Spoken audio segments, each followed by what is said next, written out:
Video देख ली क्या आपने फूकने वाली? अरे ये वाला फूकना नहीं, ये वाला।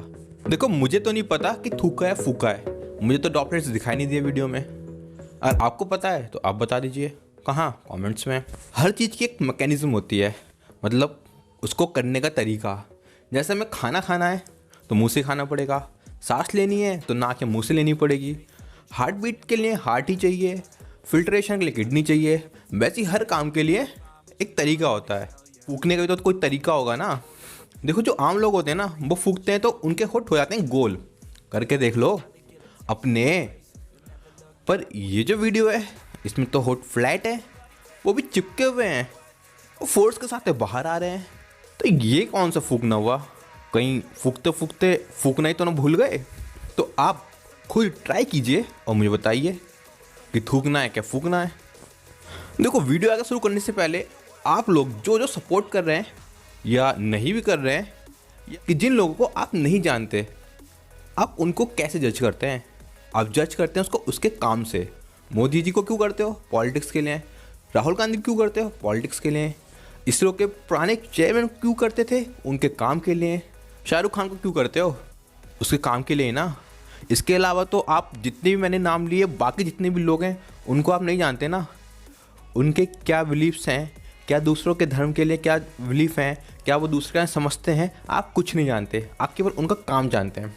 तो इसलिए ठीक है, सपोर्ट या विरोध करने से पहले आप उसके काम को ही ना 100% ना मानो, उसके हर एक्ट को उसके अकॉर्डिंग जज करो। मैकेनिक्स तो आपने समझ ली, चलो माना कि थूका नहीं है। इन्होंने ना नई एक टेक्नोलॉजी सीख ली है, एक नया तरीका सीख लिया है फूकने का, जिसमें होठ गोल ना हो, बीच में जगह ना हो, मगर फूक लेते हैं। मगर फिर भी क्या सही है ये? अगर सही है तो कैसे है? क्योंकि मुझे तो बिल्कुल सही नहीं लगा। अब क्यों नहीं लगा इसके पीछे मैं रीज़न दे देता हूँ। तो एक जो बंदा जो पूरे जीवन उसने सनातन में बिताया हो, सनातन की पूजा की हो, सनातन ही उसके लिए सब कुछ हो, आप उसके अंतिम समय पे, उसके अंतिम संस्कार में जाके मिलावट कर दो इस्लाम की या किसी भी धर्म की, तो उसकी आत्मा जो उस समय वहीं पर है, जो उसके शरीर का जब उसका मुखांजलि तक नहीं मिली, तो उसको अच्छा लगेगा क्या? तर्कों की बाढ़ सी आ गई है कि ये तो इस्लाम में बड़ा पवित्र है, ये इस्लाम में पवित्र है, सनातन में नहीं। सनातन में तो इसको अशुभ बोलते हैं। आपने ध्यान दिया कभी? पूजा हो, बर्थडे केक हो या कोई भी काम हो, फूकने को मना किया गया है।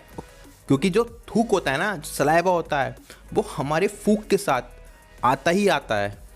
देख लो ना इमेज, ये तो स्टडी रिपोर्ट से निकाली हुई एक इमेज है। अभी पीछे एक रिपोर्टर आई थी, उसमें बोल था कि जब बर्थडे में केक्स की कैंडल्स ब्लो करने के लिए फूका जाता है ना, तो उसमें 1400% तक बैक्टीरिया बढ़ जाते हैं। तो भैया फूकना तो है ही नहीं, क्योंकि थूक तो आएगा ही आएगा। अब एग्जाम्पल और क्या लोगे? कोरोना चल तो रहा है, तो बस फिर समझ ही गए होगे। 2 साल घर में बिताने के बाद या ज़िंदगी अस्त व्यस्त करने के बाद अगर अब भी समझ में ना आया तो आने ही वाला नहीं है। ये तो हो गया साइंटिफिक। चलो फैक्ट्स की बात कर लेते हैं। तो धर्मों के बीच में बहुत सारे दंगे हुए हैं, चाहे हिंदुस्तान हो चाहे अमेरिका हो। मान तो भी चला था ना ब्लैक लाइफ मैटर्स, वो भी क्या है, एक तरह का भेदभाव ही तो है। तो इसके लिए मेरे को कोई न्यूज़ आर्टिकल या कोई रिपोर्ट दिखाने की ज़रूरत नहीं है, ये आप समझते हो। और आप कहीं और जाके किसी और परंपरा में जाके अपनी परंपरा को मिलाएं, तो ये क्या कर रहा है? इन दो धर्मों के बीच में मनमुटाव तो कर रहा है। भले आप बड़ी पर्सनैलिटी है तो आपको ध्यान रखना चाहिए इन चीज़ों का, कि आपकी वजह से कोई भी कुछ ना हो। तो फैक्ट्स भी यही बोल रहे हैं कि गलत है, साइंस भी गलत बोल रही है। अब थोड़ी लॉजिकल रीजनिंग की बात कर लेते हैं, ये शायद समझ में आ जाए। अगर मैं आप ही के घर में मैं ही आ जाऊँ, महंगे महंगे चीज़ों को तोड़ूँ फोड़ूँ, गंदा करूँ, सब कुछ इधर उधर कर दूँ, करने दोगे क्या मुझे?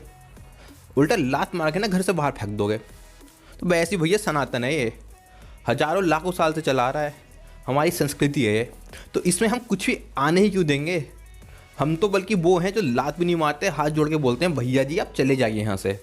कोई और होता तो आपको पता है क्या होता। 3 तरह के एविडेंस दे दिए हैं, एक है साइंटिफिक, एक लॉजिकल, एक है फैक्ट एंड फिगर पे बेस। अब ये भी समझ में ना आए तो क्या ही करें। अब ऐसे बहुत सारे लोग हैं जो कह रहे हैं कि ये तो हिंदू मुस्लिम की एकता है। हाँ भैया हम भी मानते हैं एकता होनी चाहिए, पर एक तरफा कुछ नहीं होता ना। ताली बजानी है तो दूसरा हाथ भी तो चाहिए, एक ही हाथ क्या करेगा?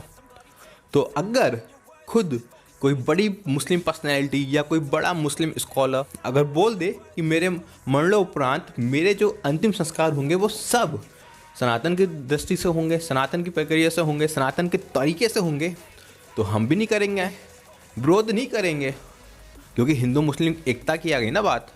तो चीज़ें होंगी तो दोनों तरफ से होंगी, नहीं होंगी तो फिर इस दुनिया में ना हर चीज़ के लिए वो है, मिलावट के लिए कमेटी बनी हुई है या छापे पड़ते हैं, तो इस चीज़ के लिए भी तो होना चाहिए। लोग बोलते हैं कि कॉमन सेंस का इस्तेमाल करना चाहिए, कि दाल में कंकड़ नहीं मिलना चाहिए, मिर्च मसालों में गंदगी नहीं होनी चाहिए। हर चीज़ मिलावट से परेशानी है लोगों को, क्योंकि सबको प्योरिटी पसंद है, वही अच्छी होती है। तो इसमें भी तो अपना कॉमन सेंस इस्तेमाल कीजिए। मैं ये बिल्कुल नहीं कह रहा हूँ कि ये प्लान था या PR के कहने पे किया गया है, माना कि अनजाने में हुआ, आपका वो तरीका है, मगर कॉमन सेंस आप अपने साथ लेके चलिए। अगर आपको भी होठ बंद करके फूकना आ गया हो तो अब आँख खुली करके छींकना भी सीख लीजिए। अब मिलेंगे अगली वीडियो में, तब तक जय हिंद।